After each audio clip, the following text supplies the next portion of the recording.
ঈদের টানা ছুটি শুরুর দিনে পথে পথে ঘরমুখী মানুষের ঢল। তিল ধারণের ঠাঁই নেই ট্রেনে, ছাদেও যাত্রী পরিবহন।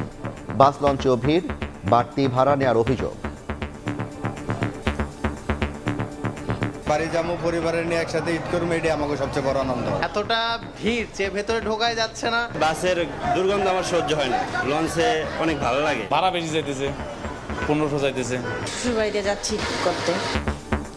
যানজট নিরসনে তৎপর আইন শৃঙ্খলা বাহিনী, পর্যাপ্ত জ্বালানি সরবরাহের আশ্বাস মন্ত্রীর। টিকিটের মূল্য বেশি নেওয়া, যানজট না হয়, আমরা গুরুত্ব সহকারে কাজ করছি। আগে যে রেশনিং পদ্ধতিটা ছিল সেটা পাবলিক পরিবহন থেকে প্রত্যাহার করা হয়েছে, পর্যাপ্ত তেল দেওয়া হবে এবং সেটা দেওয়া হয়েছে। বাংলা নববর্ষের প্রথম দিন কৃষক কার্ড বিতরণ শুরু। টাঙ্গাইল থেকে কর্মসূচির উদ্বোধন করবেন প্রধানমন্ত্রী। মন্ত্রিসভার বৈঠকে ধর্ষণ মামলা দ্রুত নিষ্পত্তির নির্দেশনা।